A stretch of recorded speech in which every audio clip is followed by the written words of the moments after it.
أعوذ بالله من الشيطان الرجيم.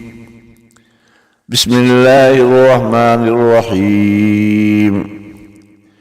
يا أيها الذين آمنوا لا تقربوا الصلاة وأنتم سكارى حتى تعلموا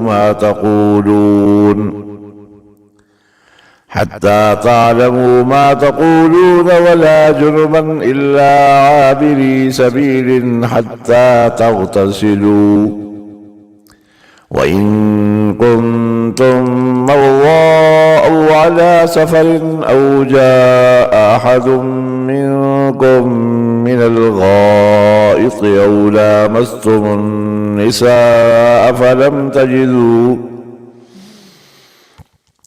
فلم تجدوا ماء فتيمموا صعيدا طيبا فامسحوا بوجوهكم وأيديكم إن الله كان عفوا غفورا.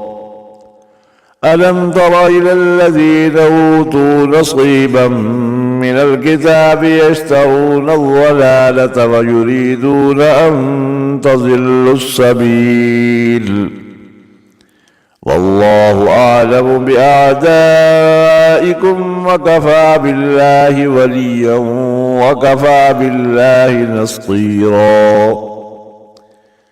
من الذين هادوا يحرفون الكلم عن مواضعه ويقولون سمعنا وعصينا واسمع غير مسمع وراعنا ليا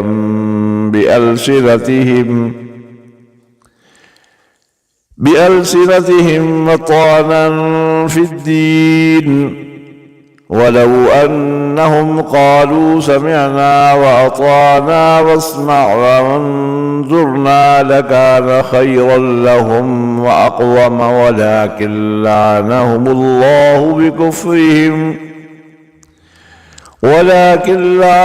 الله بكفرهم فلا يؤمنون إلا قليلا.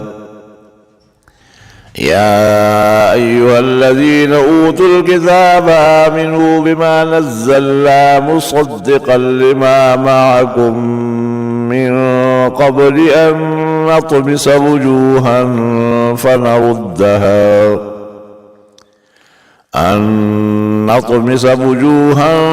فنردها على أدبارها أو نلعنهم كما لعنا أصحاب السبت،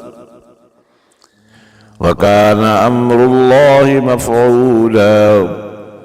إن الله لا يغفر أن يشرك به ويغفر ما دون ذلك لمن يشاء، ومن يشرك بالله فقد افترى إثما عظيما.